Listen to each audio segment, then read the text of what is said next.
Halo guys, apa kabar? Mimin doain yang setia nonton video dari channel Mimin selalu sehat dan dimudahkan rezekinya. Amin.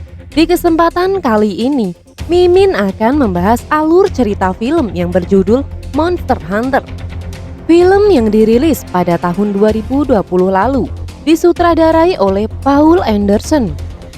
Dibintangi oleh Milla Jovovich, Tony Jaa, Ron Perlman, dan nama besar lainnya. Film ini bercerita tentang perjalanan Kapten Natalie dalam misi pencarian tim Bravo. Namun tanpa disangka, dia tiba-tiba berpindah ke dunia yang dihuni monster-monster ganas. Jangan lupa guys, dukung kita dengan cara klik tombol like and subscribe. Jika menurut kalian film ini menginspirasi dan bisa diambil sisi positifnya, silakan share video ini supaya channel ini bisa berkembang dalam menyajikan alur film selanjutnya guys. Dan jangan lupa nyalakan tombol lonceng ya, supaya kalian bisa jadi penonton pertama dari tayangan channel ini guys.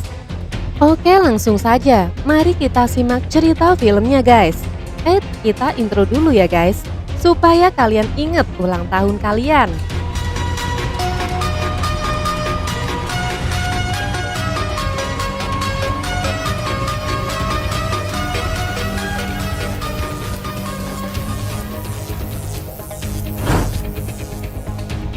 Cerita dimulai di saat sebuah kapal berlayar di gurun pasir pada malam badai.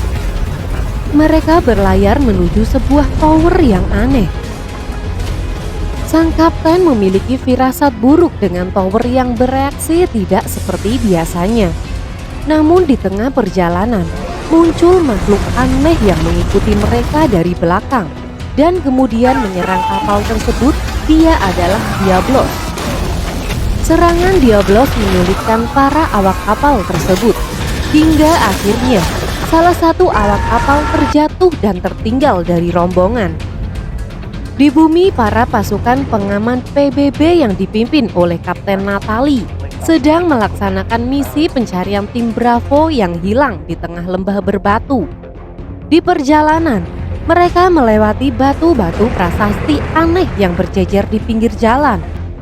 Mereka kemudian menemukan jejak peninggalan pasukan tim Bravo.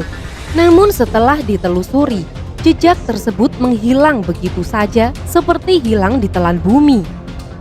Saat mereka sedang kebingungan, dari jauh terlihat badai yang disertai petir tiba-tiba muncul di hadapan mereka. Mereka kemudian memutuskan untuk menjauh dari badai tersebut. Namun karena badai begitu cepat, membuat mereka tak mampu menghindarinya. Mereka pun masuk ke dalam badai yang sangat kuat, disertai petir yang menyambar mengenai batu prasasti yang tadi mereka lewati. Lalu tiba-tiba mereka seperti terjatuh ke dalam sebuah jurang.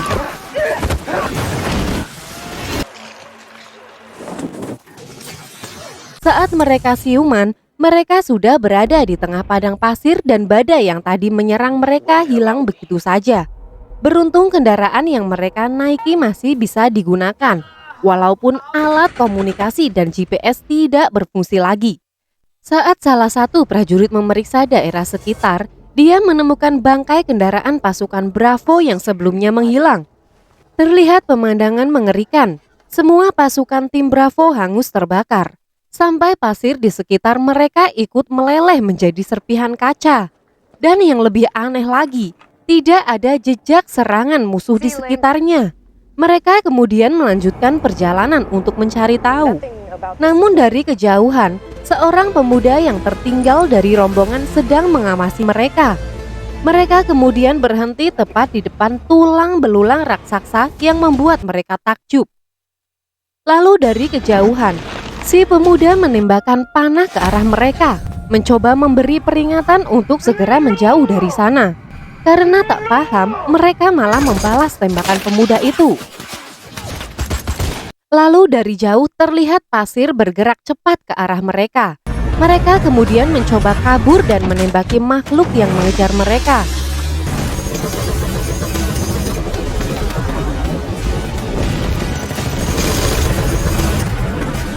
Namun usaha mereka sia-sia. Diablos berhasil menyerang mereka. dan membuat salah satu kendaraan terbalik.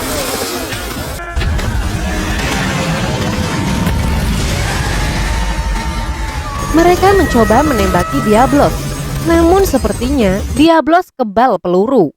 Diablos kemudian membalas dengan menyeruduk mobil mereka. Di tengah pertempuran melawan Diablos, salah satu prajurit tertusuk tanduk Diablos dari belakang. Di sisi akhir hidupnya, prajurit itu melemparkan granat ke arah Diablos. Ledakan granat menyebabkan Diablos sedikit melemah. Melihat kesempatan itu, para prajurit yang tersisa kabur menuju bebatuan di dekat mereka. Di sisi lain, sang pemuda mencoba membantu menyerang Diablos dengan panahnya. Beruntung mereka berhasil masuk ke dalam gua dan berhasil lolos dari kejaran Diablos. Saat malam datang, di tengah kepanikan, Natalie mencoba menenangkan pasukannya.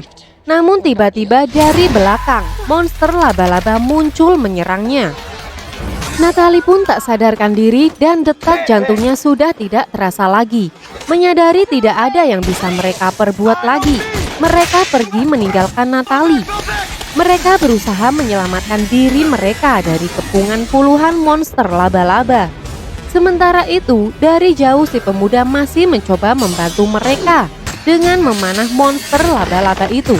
Namun sayangnya, satu persatu pasukan berhasil ditangkap dan dimakan oleh monster laba-laba tersebut.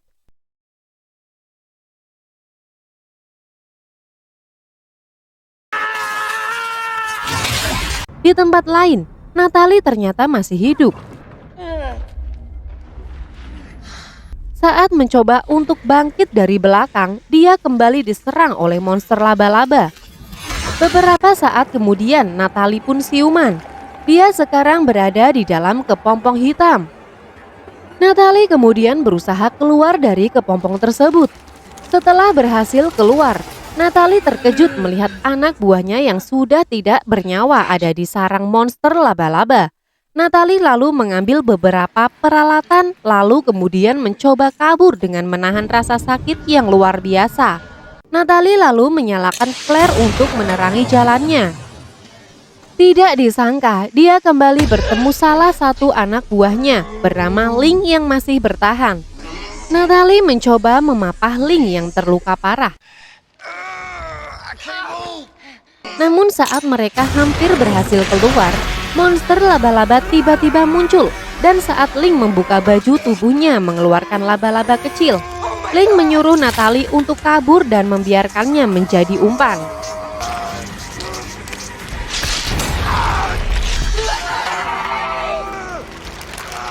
Natalie lalu menggunakan flare-nya untuk membakar monster itu dan berlari keluar.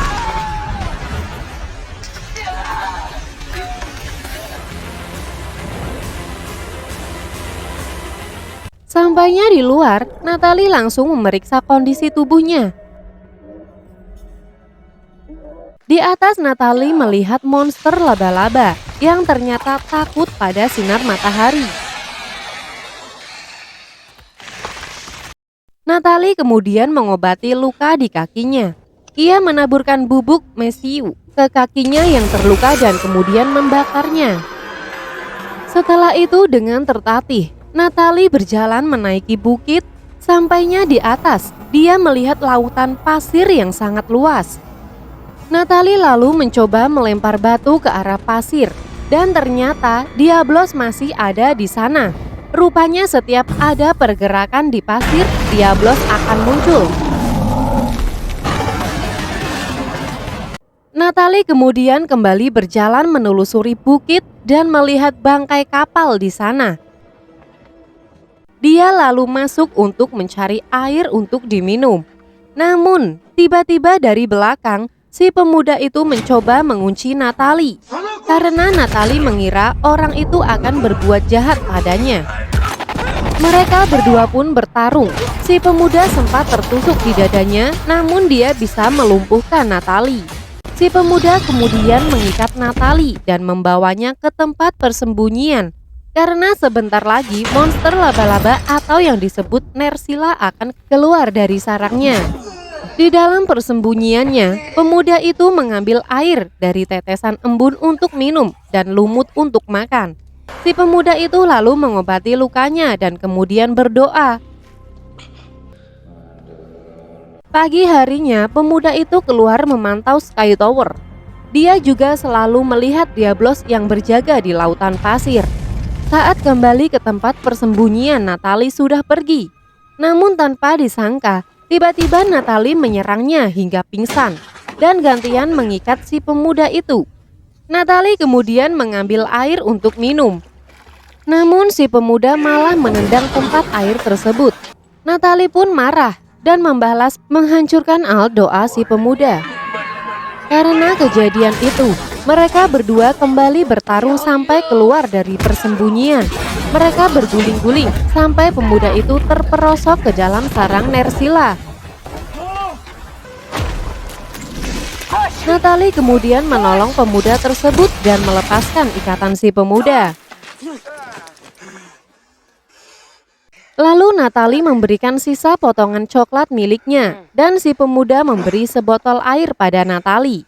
Mengetahui Natalie bukan sebuah ancaman, mereka pun berdamai. Dengan bahasa isyarat, si pemuda memberitahu Natalie kalau dia tahu Natalie datang dari dalam badai dan untuk kembali ke dunianya, maka Natalie harus pergi ke Sky Tower. Namun mereka harus membunuh Diablos terlebih dahulu. Natalie lalu memberitahu kalau dia memiliki senjata di mobilnya. Namun si pemuda memiliki ide yang lebih baik. Dia ingin mengambil jarum sengat milik Nersila yang beracun. Dengan racun itu dia mencoba melumpuhkan Diablos. Saat menjelang malam, Natalie yang menjadi umpan berhasil memancing salah satu Nersila untuk mengejarnya dan kemudian menjebak Nersila tersebut.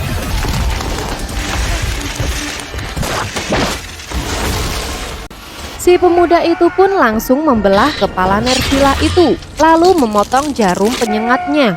Mereka berdua lalu berlari ke tempat persembunyian. Sambil menunggu pagi datang, mereka berdua berbincang-bincang. Natalie kemudian memberi julukan pemuda itu The Hunter.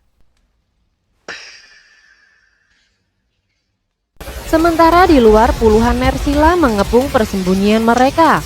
Pagi harinya The Hunter mengambil racun di bagian tubuh Nersila, lalu meletakkannya di anak panah miliknya. Mereka kemudian mempersiapkan peralatan untuk mengelabui Diablos. Natalie lalu berlatih menggunakan persenjataan yang ada di kapal itu. Dia berlatih menggunakan dual blade bersama The Hunter. Natalie terkejut karena ternyata dual blade bisa mengeluarkan percikan api jika disatukan. Hari yang dinanti pun datang, misi segera dilaksanakan. Mereka melemparkan barrel di atas lautan pasir dan hal itu berhasil memancing Diablos untuk keluar.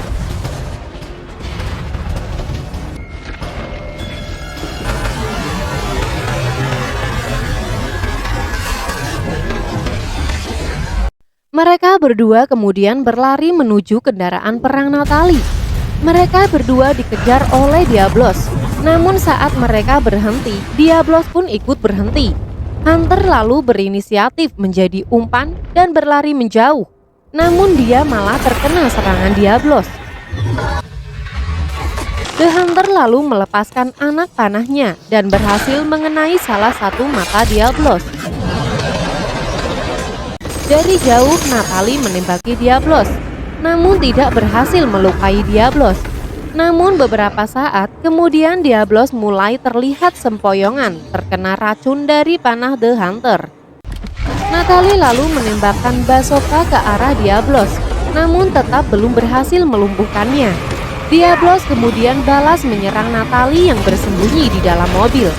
Saat kondisi terdesak, dari atas The Hunter menancapkan pedang ke kepala Diablos. Akibatnya The Hunter melempar jauh sampai tak sadarkan diri.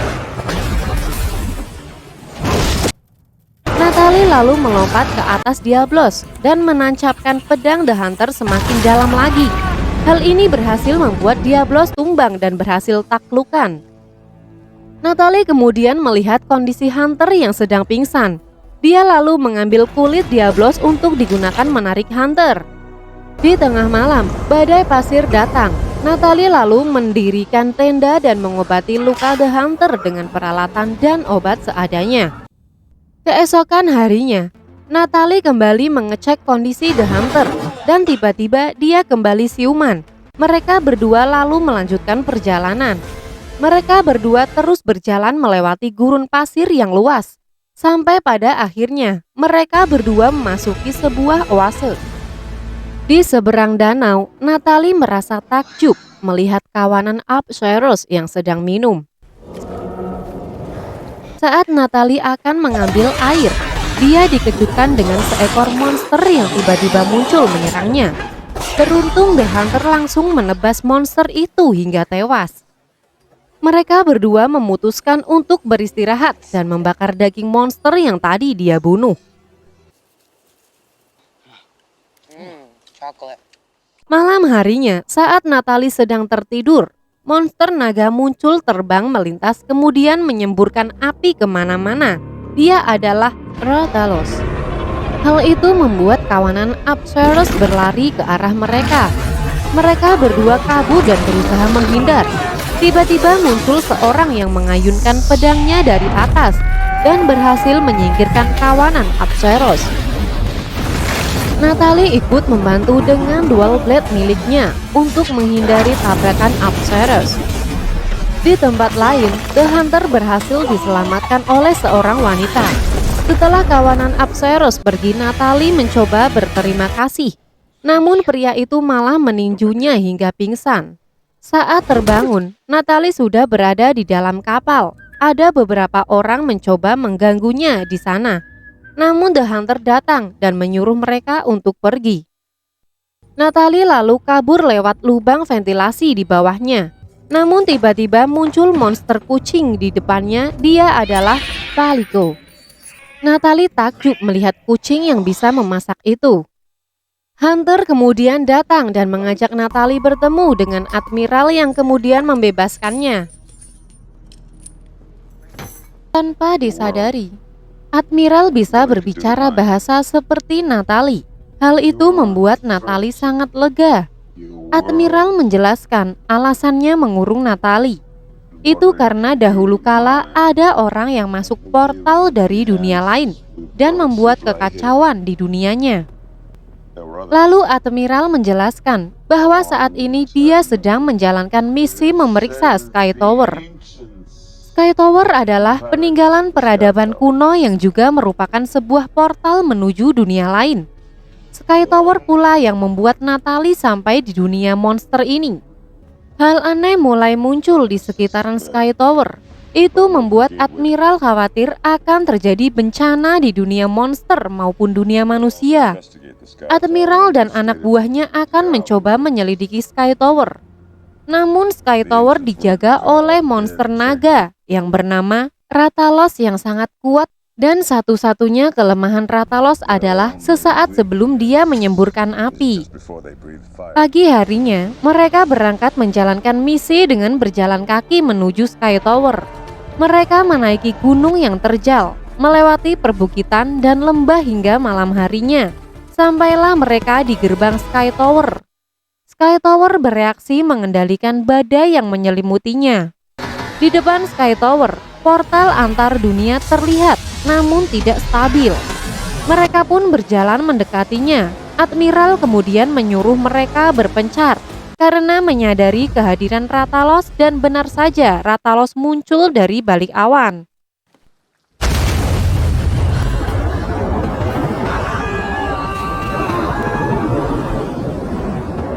Mereka bersembunyi, sementara Admiral keluar sebagai umpan dan yang lain mencoba menyerang Ratalos. Natalie maju menyerang menggunakan dual blade miliknya.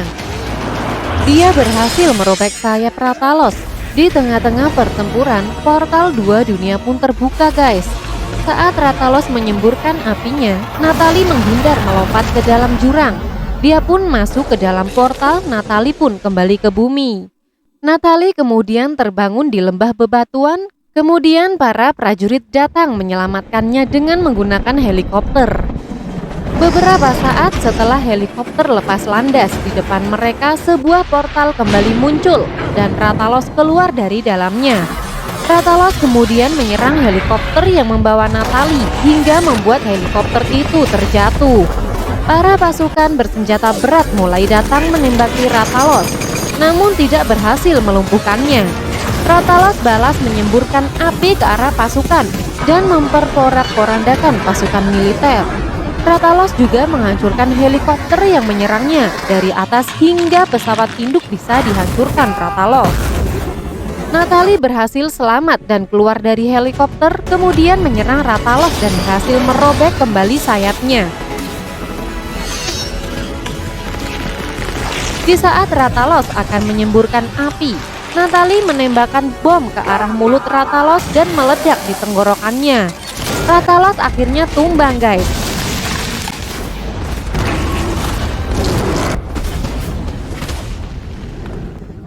Saat mengira Rathalos sudah tewas, tiba-tiba monster itu kembali bangkit. Di saat Natalie mulai terdesak, dari jauh Hunter menembaki Rathalos dengan panah bom.